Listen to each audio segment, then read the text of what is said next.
Good afternoon and welcome to the Parkway Powerful Ideas podcast. My name is Christian and I'm your host, and I'm joined by both Michael and Todd, and we are part of the Parkway team. So glad that you could join us and would join us. And we are so thankful in this season, in this holiday season, to just be still working, right, during this pandemic. That's right? Can't complain about that. And also to just be celebrating with friends and family. I just love the holidays, basically from Thanksgiving all the way to New Year's. It's like my favorite time of the year, as long as it doesn't snow too much here in Michigan. Which we don't have any. Which we don't have any right now. We haven't had any, Todd. Is that beautiful? What I hear, driest December on record. Driest December on record. Point, yeah. Awesome. Exactly. I like it. Man, let it snow. Let it snow. It's supposed to snow later this week. I know. It's supposed to be a white Christmas, baby. Yeah. So get the sled out. All right. Well, before we dive into today's episode, are you guys done with your Christmas shopping? Are you guys bad Christmas shoppers? Like you wait till the last week? I have not gone yet. However, I did buy my wife a kitchen. Oh. So that's actually been going in the last 3 weeks. Oh, okay. Way to set the bar. Yeah. What did you get your wife? I got my wife a Range Rover. All right. How about you, Todd? You done? We don't do much shopping. Okay. Okay. What about the grandkids, man? That's down to you write the parents a check and let them do the shopping. Oh, I like that. So you just pour out money. That's where I'm at in life. I like that, though, because you get to sit at home and just chill. Just watch them open them. I love it. I'm a good Christmas shopper. It's all been done for like a couple of weeks, and that's it. That's all I got to say about that. There's no stress. I don't have to go to the store or to the outlets during this crazy time. I've done that in the past, and it's not fun. I work better under pressure. Oh, boom. There you go. Well, hence why you're an audio engineer. Okay, mister, I bought my wife a kitchen. Well, today we have a special guest on our podcast.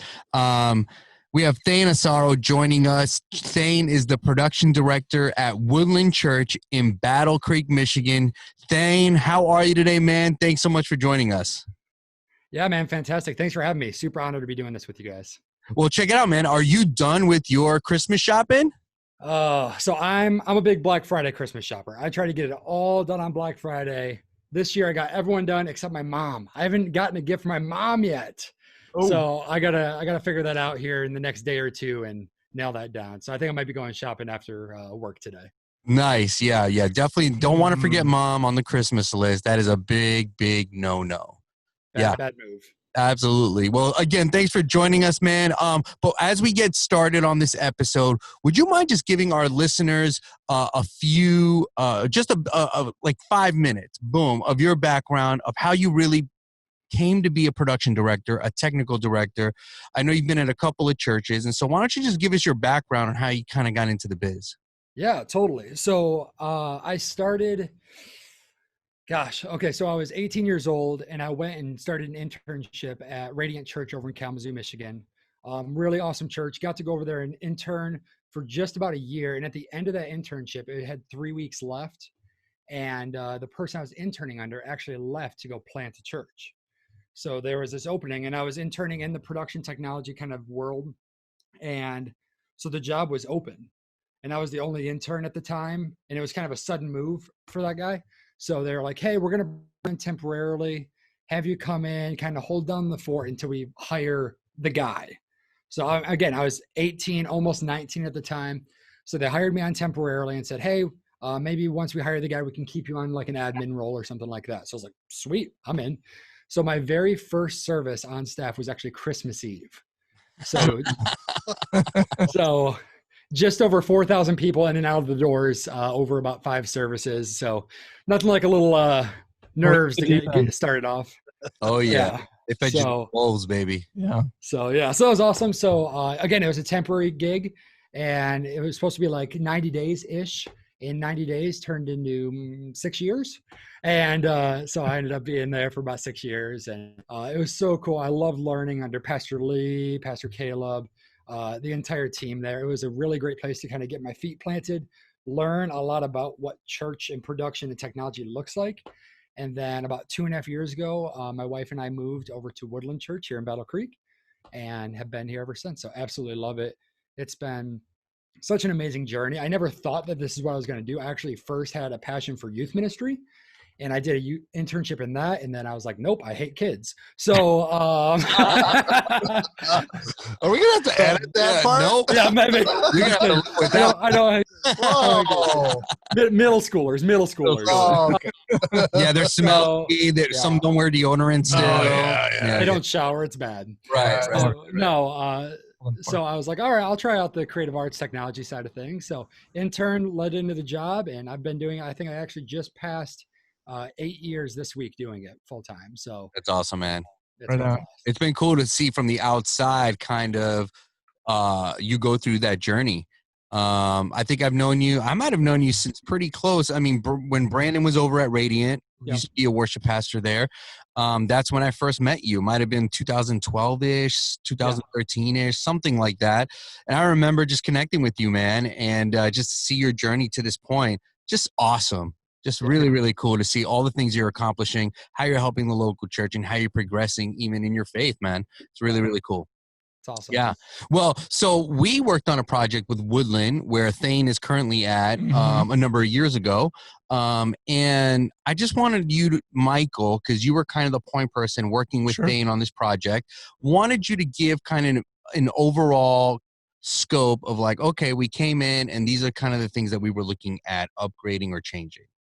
Yeah, sure. Thayne and I had done, I don't know how many projects together.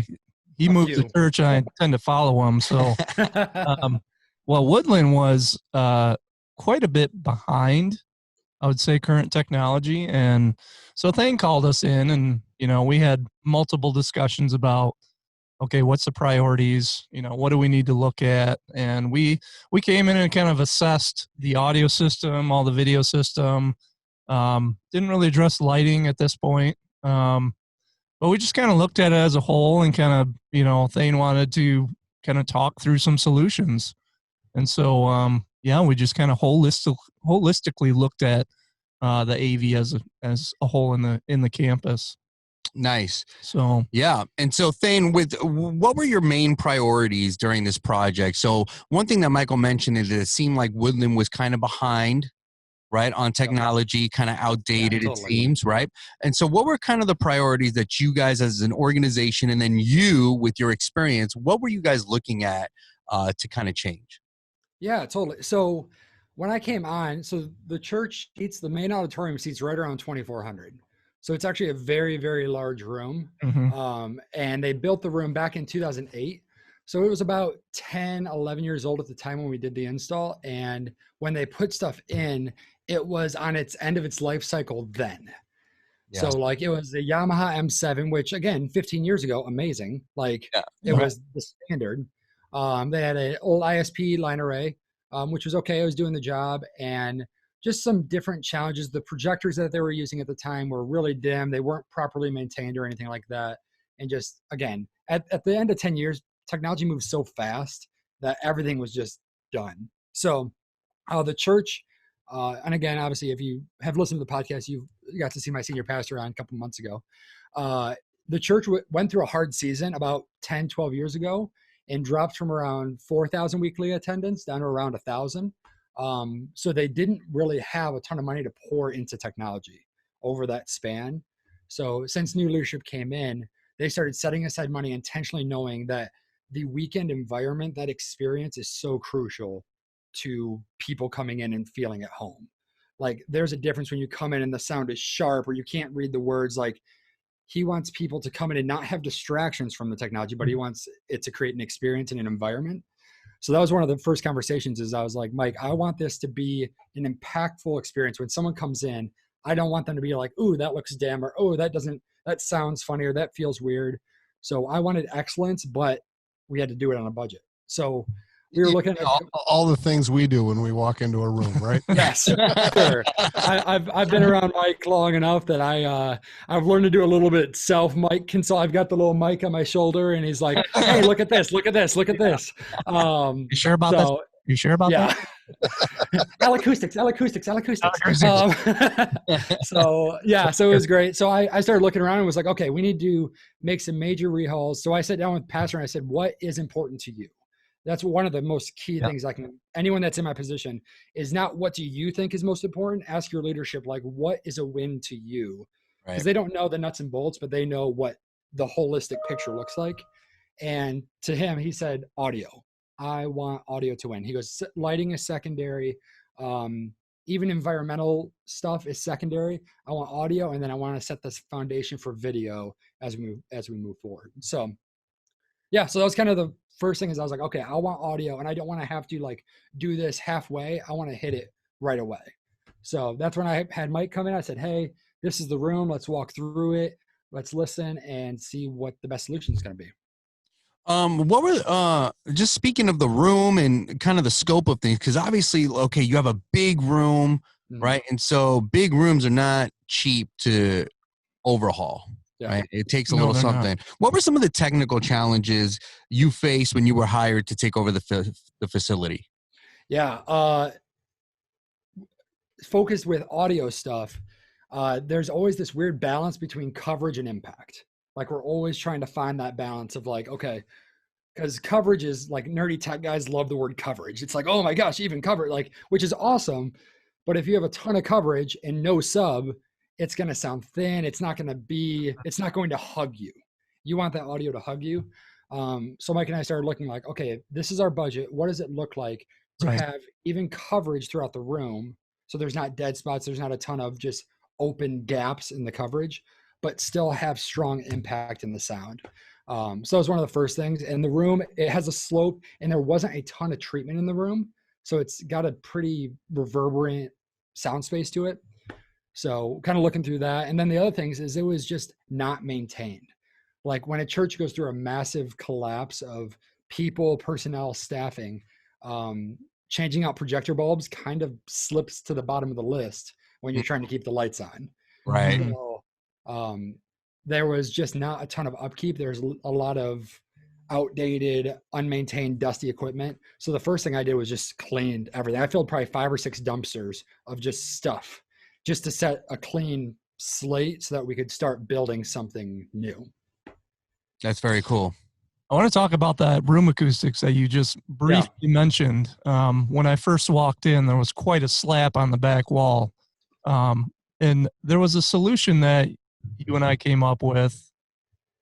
However, we didn't provide the acoustical treatment for that, but that was twofold too, right? There was 2 reasons for that solution. Talking to that. Yeah. So like I said, the room was built for a church of 4,000. So the room seats 2,400, but in that there's a lower bowl and then an upper bowl. And in the upper bowl, it was all concrete. There wasn't chairs up there. So there was nothing catching acoustical anything. Like it was just a giant echo chamber. So one of the challenges that we had is when we were averaging 1,000 people and you've got a 2,400 seat room, it feels not great. Like the room was feeling empty. So one of the first things we did was, this is a great solution that Michael came up with, is he said, what if you got a curtain that one covers the back upper area, but also helps with the sound with knocking some of that stuff down.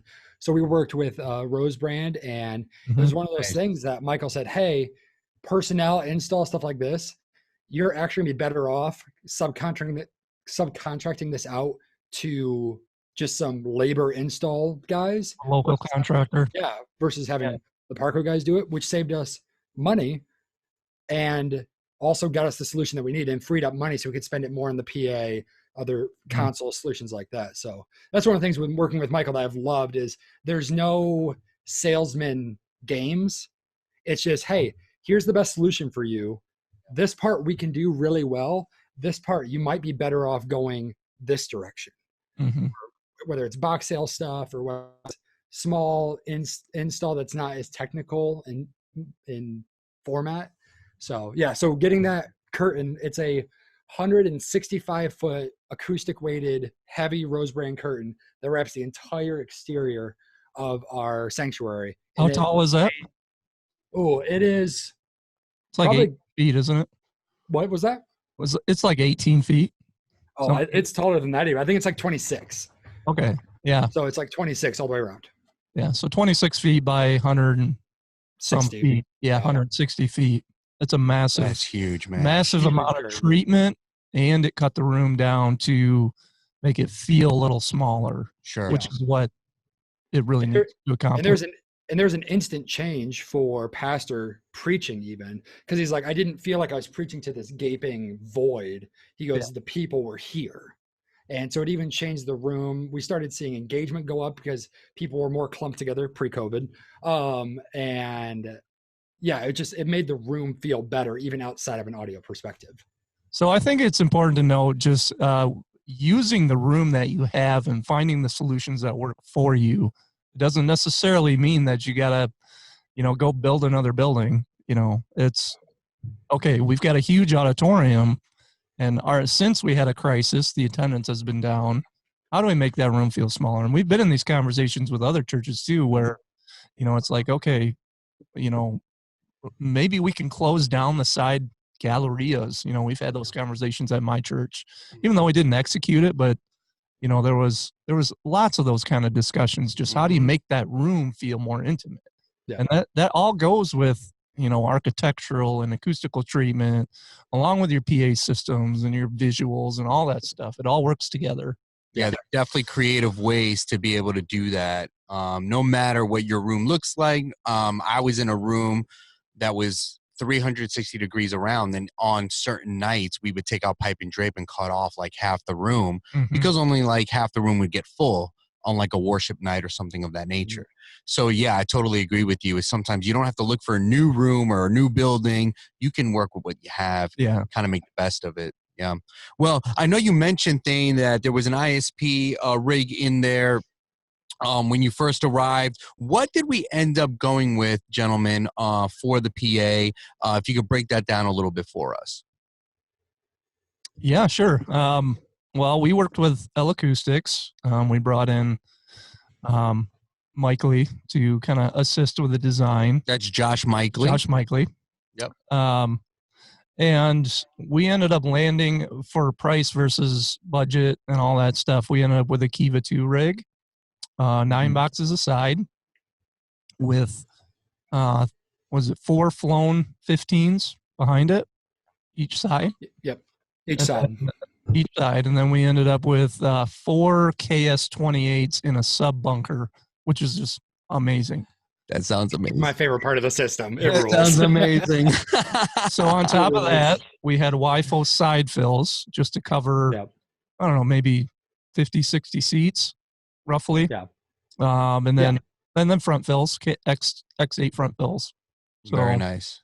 It's a very cohesive system, very well balanced, very well tuned. Very proud of that room. It sounds great. It's impactful. We kind of hit all the points that the pastor was looking for, and still kicking well, isn't it? Oh, it's been amazing.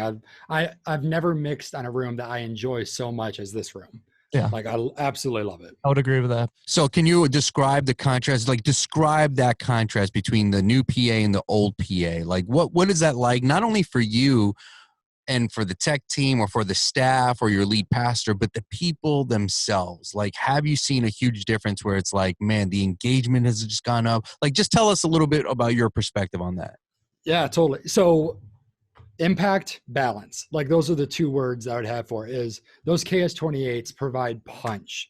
And we actually tuned it in a way where it was focused to those center sections, and there was a intentional drop off a little bit on the side sections, so that if someone comes in and they want that experience, that hug you, beat you in the chest experience, they can sit in those side sections. And naturally we were okay having people sit towards the outside sections if they wanted a more kind of flat response from it. Sure. And then so impact and then balance. One of the things that has surprised me tremendously is I would have to run much higher SPL levels on the old system than I do on the new system to get the same amount of feel in the room, the same amount of energy in the room.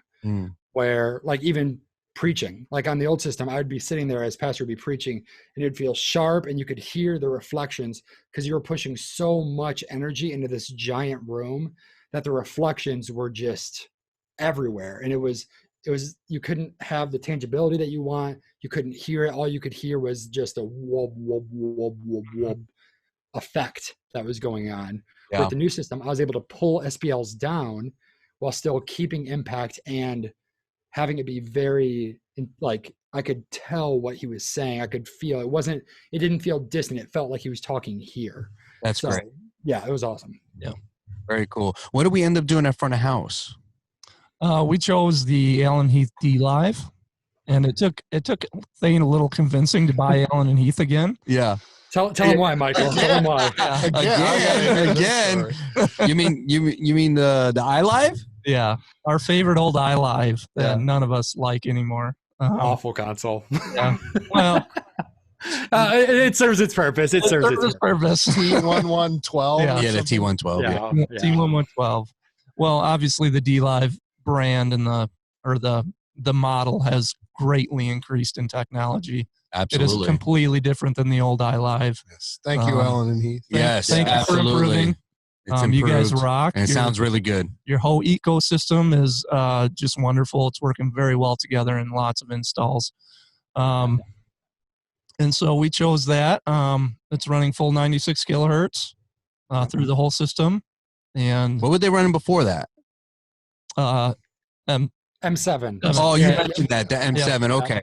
Awesome. So what's that been like for your volunteers, your teams to go from the M7 to the D Live? I'm sure audio quality went up, I'm assuming. And but what's that journey been like? It's really cool. One of the things that I'm as an audio engineer that I really love is I love smartly utilizing stuff like Waves. Like I love the Waves platform. And using plugins in a balanced way, because there's people that can go way over the top, me included. When I first got into it, it was too much toys, and I was just like, yes.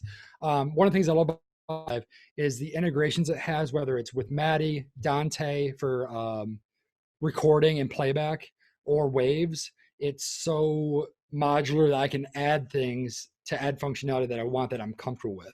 So with volunteers, it was really simple because I was able to record the band via Dante out, record it all, multi-track it right back in with one click of a button on the virtual sound check, pulls everything in. I could send everything through Waves, isolate just a drum mix, just a vocal mix, isolate even just an in-air mix so I can work with my worship team, pull up a service, and they can sit there with their iPad and remix down their ears to be like, oh, okay, that's different. I can add this compression here.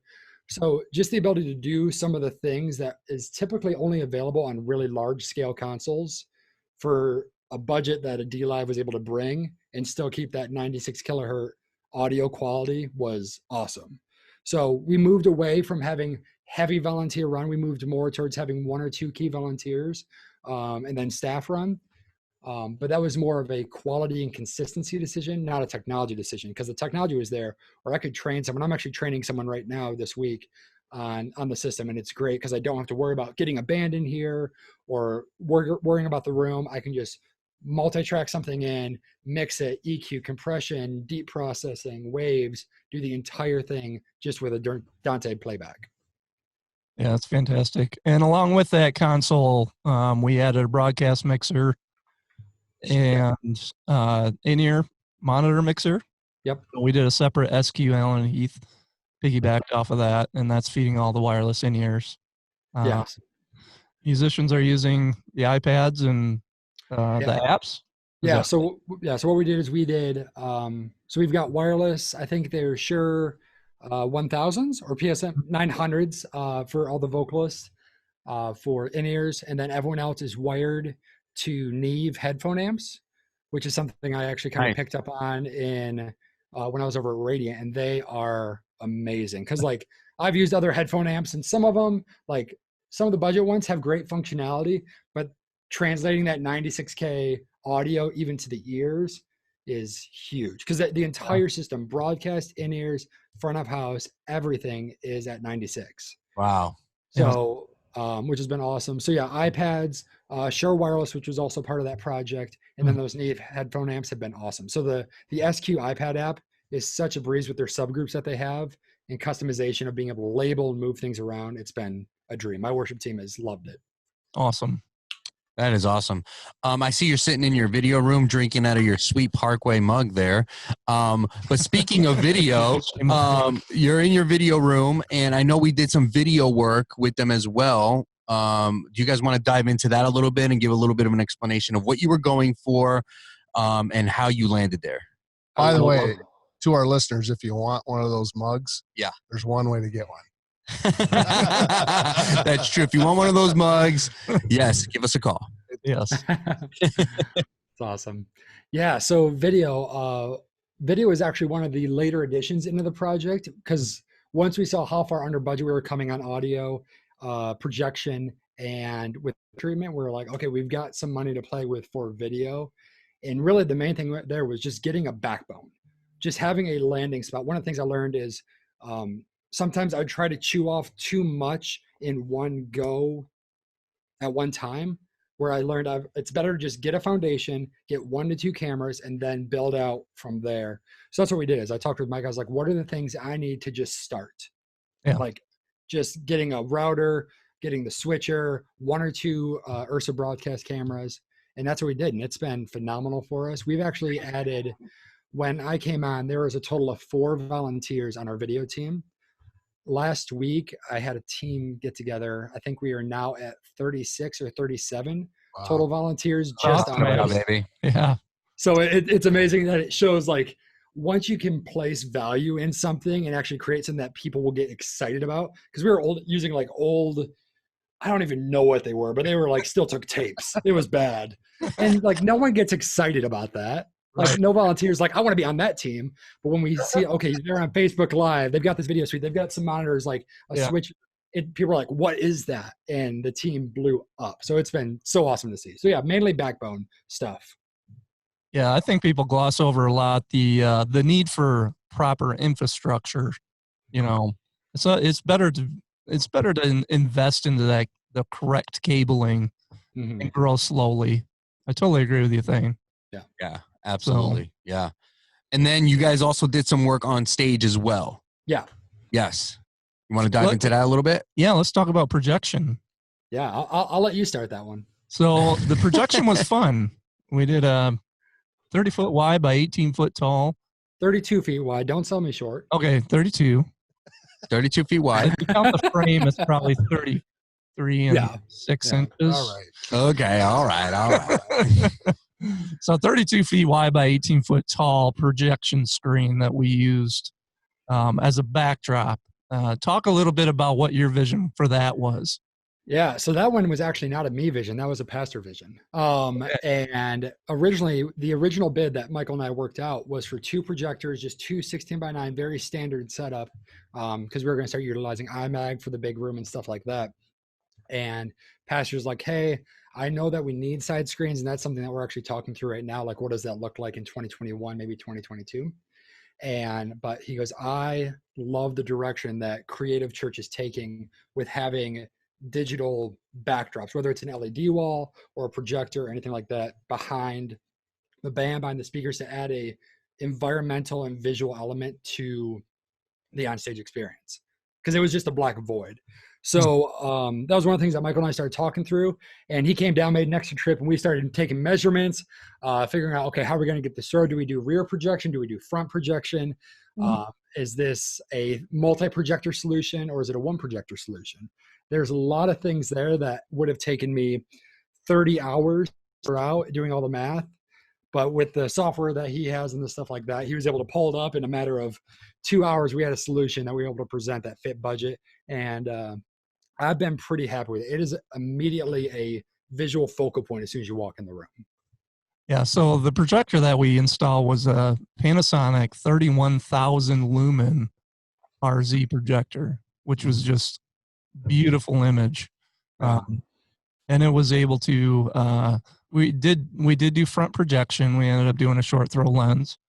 And that was a little bit of a challenge, to get that right.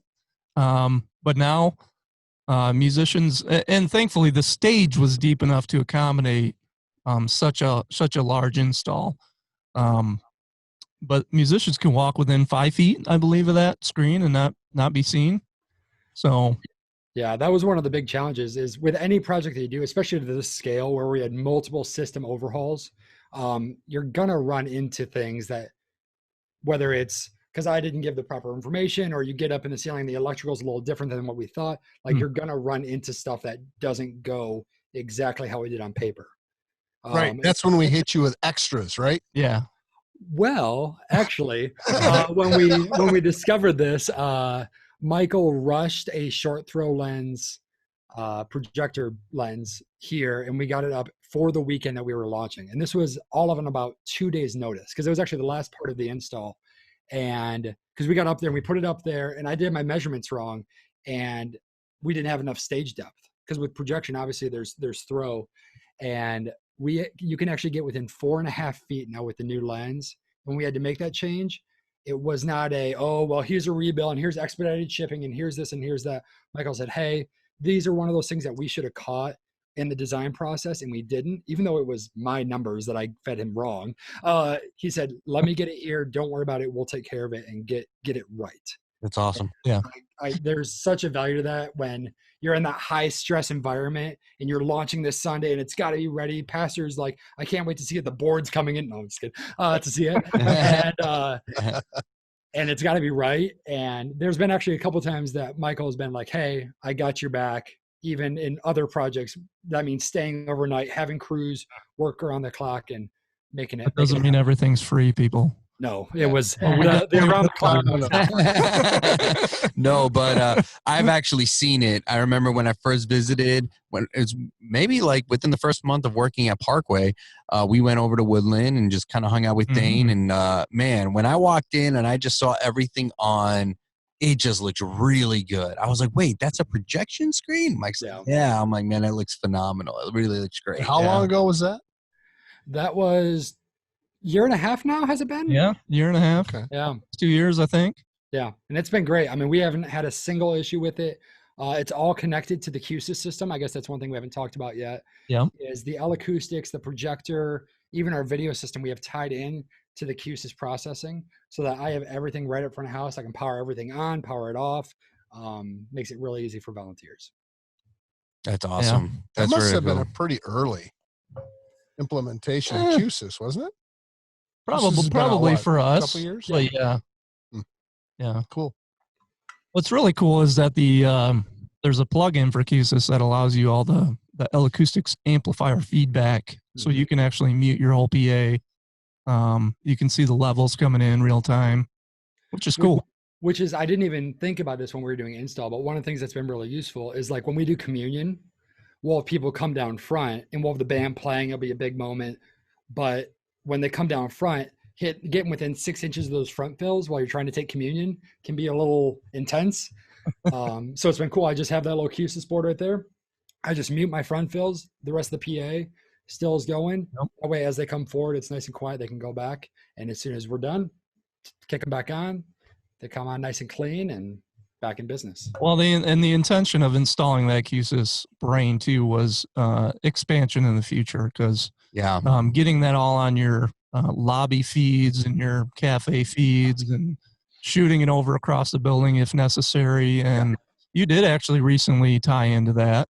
Yeah, right? I did. Yep, I did. So we just did some hallway speakers. Yeah. There you go. So yeah. So what are the front fills? They're L acoustics X8s. X8s? Mm-hmm. Okay.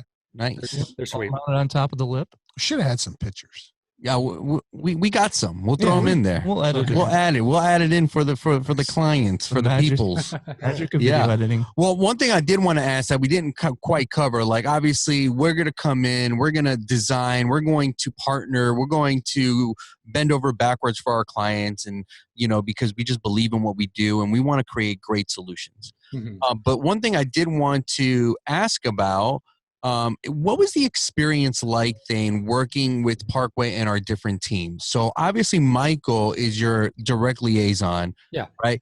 But we have project managers, we have engineers, we have installers who come in, and just can you explain a little bit about what the process was like as things were moving forward? We get the signed quote, we want to move forward, we want this project to happen. What was that like from your perspective after making the decision to move forward? Oh, do we really have to talk about this? Yeah, we do. Don't want to talk about billing? Billing's so much fun. I don't have to deal with it. I just send that off to finance. I don't deal with it either. So we don't want to talk about our technicians, do we? No, I love your project managers, your techs were phenomenal the entire time. Like Wayne has actually managed multiple projects for me over multiple churches that I've been at. And all of your technicians, they don't come in and just kind of like throw on headphones and do their things. Like as they're hanging things, as they're doing things, I ask a lot of questions. I love learning stuff. So I asked a lot of questions. I was like, so why are you using that? Why do you rig it this way? Why do you do this? Why are we pointing the laser there as opposed to here and stuff like that? And they walk you through the entire process. So it's not like when you go and sign a project, it's not, okay, I can only talk to Michael. Michael's the only person I will ever get. And if Michael's not available, I'm just out of luck. The technicians were great.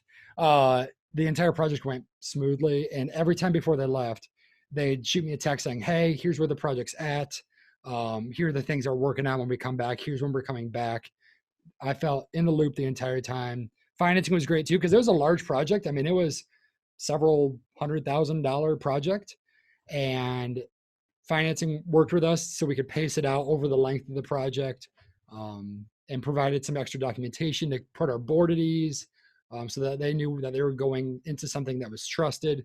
This is not your neighborhood sound rental place. This is a professional industry standard environment that's going to be professional and act accordingly. So it's been the entire project all the way through, from install to project managers, Michael, finance, all the way through was great. That's awesome to hear. That's always what we want to hear. Yeah. Thanks for sharing that. And, obviously we want to get your honest perspective, but it's always great to hear like those little things like, hey, we're leaving, we're coming back at this time. This is what we worked on. This is what we are going to finish. Mm-hmm. Like those kinds of updates really put you at ease. Like, okay, things are going to work out, right? Because I'm sure you also have pressure about when is it going to be done? It needs to be done for this particular Sunday, and so, and I get that world, Michael, you get that world very well. Mm-hmm. Todd, you also get that world very well. So the cool thing about that is that's not anything we require them to do. Right. I mean, that's just stuff they do on their own. Yeah. It's not like a precedence we set or a box you have to check every day. Mm-hmm. That's just them being them. Well, and it's guys that do enjoy their job. They do. And they love interacting with the client because that's what they enjoy doing. Yeah. Making sure that they're happy at the end of the day. So absolutely. And so earlier you gave us a little bit of background on how you got into what you're doing, but let me ask you this. What advice would you give to someone who's starting out in your position? Maybe they're interning. Maybe they're thinking about getting into creative arts like we've all gotten into at some point. What advice would you give to somebody up and coming who's just getting started? That's so good. Talk to someone smarter than you. There's no better way to put it. Just talk to someone smarter than you. Like for me, when I first got started, reaching out to Jeff Abbott over at Ada Bible was a huge help to me. I would go up there, we'd do lunch, and I just get to ask him questions, and I would ask dumb questions, like questions that I was like, yeah, I can ask this. But looking back, I was like, oh my gosh, I could have Googled that and Google would have gotten it like that.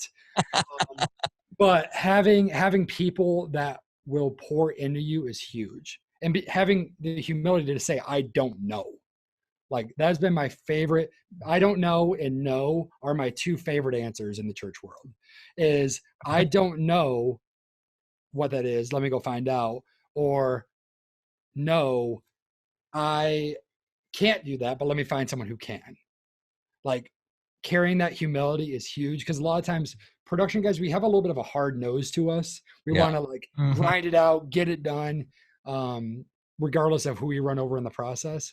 And once I've been able to do this 8 years, even through kind of growing up being 18, 19, 20, a young kid that didn't know anything, is because I surrounded myself with people that knew better and would talk to me and interact and be like, hey, try this, go to this conference, go to this training, check out this YouTube video. So it was huge. And then the second biggest thing, and this is probably the number one reason that I've been able to succeed at doing what I do, is learn your leadership. Like every church is different. It's good wisdom. Like don't go in and be like, well, on Church Sound Media Techs, this is what they said, so this is what we need to do. We need to run it this SPL. We need to get this gear. We need to get this. Like you will have a short career, my friend. Yeah. Don't do it. Don't listen to those guys. No, we love those guys. We love you guys. Yeah. But listening to your leadership, because sitting down and saying, hey, my job is to do what you want to see done. I'll have the expertise to know how to do it, but ultimately I want to fulfill your vision because I'm trusting that you're being obedient to God's vision and God's direction. So getting to know your senior pastor, they are not your enemy, they're your friend. Every senior pastor that I've gotten to work with has been an advocate for me, but that's not because even that's just naturally who they are. It's because I took the time and effort to say, hey, I want to learn what you want. I don't mix how Thayne wants to mix. I mix how Woodland Church sound is mixed. Right. Like I want to make sure I'm flexible. So flexibility, learn from someone that's better than you and get to know your leadership, get to know the heart, the mission, the vision behind your leadership. That's so awesome. good. That's yeah. stuff. That's really, really good. So shout out to Jeff Abbott over at Ada. I think we've all had conversations with him. So mentorship is huge, man. And I'm so glad you shouted that out. But understanding and now you have leadership, how many people working crazy on your team? Yeah, I mean, we just had our team Christmas thing, and I think my total team now is up around 60 total volunteers. Yeah. See? Yep. It's been awesome. Now you're giving back, man. Yeah. Giving back to what people gave you, right? Absolutely. Yeah. All right. Well, we're going to do a quick little short speed round here where I'm just going to ask you a couple of questions and feel free to just answer as much as you want. As much or as little, okay? What is your favorite go-to mic? Any context, any application, the mic that you're just like, oh my gosh, I want to die with this microphone. It is the best. SEV7 for vocals. I am a huge fanboy of SEV7s. For under $100, can't beat it. Telefunken M82 on kick drum. And then if I just had one mic to do everything, it'd probably be like a 421. I love 421s. Okay. Nice. All right. Next one. Beatles or the Rolling Stones? Ooh, Beatles. That's right, baby. That was quick. Yeah. You didn't even have to think about it, right? It's like, no question. What is the last song you listened to? Oh, man. Even if it's embarrassing, give it to us. Gotta be a Christmas. See, oh no, I hate Christmas music. He hates kids and he hates Christmas music. Are you Santa Claus? Crushing Christian here. That's all he listens to this season. See Me in a Crown by Billie Eilish. Oh, nice. All right. I like it. Dope, man. Last one. What is your favorite Christmas movie? Oh, so we're actually doing this as a staff day tomorrow. The entire staff's getting in PJs and watching a Christmas movie on the giant projector screen. And we are going to watch Elf. Yes. Favorite Christmas movie. That's a great one, man. I mean, Will Ferrell just kills it. Oh, yeah. It's so good. Incredible. He's so hilarious, man. Yeah. Anything else you guys want to touch base on? No, I just want to say I'm super appreciative of Thayne. He's become a not just a client, but a friend. We do talk quite regularly. And yeah, I just always love hearing from him. So yeah, same here, Thayne. Awesome. Yeah. Well, thanks so much for being on the podcast, man. And I look forward to just continuing to work together, seeing what's happening with you. And we need to do lunch soon. Dude, let's make it happen. I got a couple good restaurants. Yeah, once things open back up. I mean, even if we got to cater it in, we'll cater it in. We'll do it. You have a few people on your staff join us. I think we need a party of it. I think we need a picture of the staff in their PJs tomorrow. Yes, I think so. I'll see if I can hook you up. Hook us up, baby. Hook us up. Well, thanks once again, man. We really are so appreciative of you. All right. Likewise, guys. Thank you so much. Great holiday, man. Yeah. Merry Christmas. See you guys.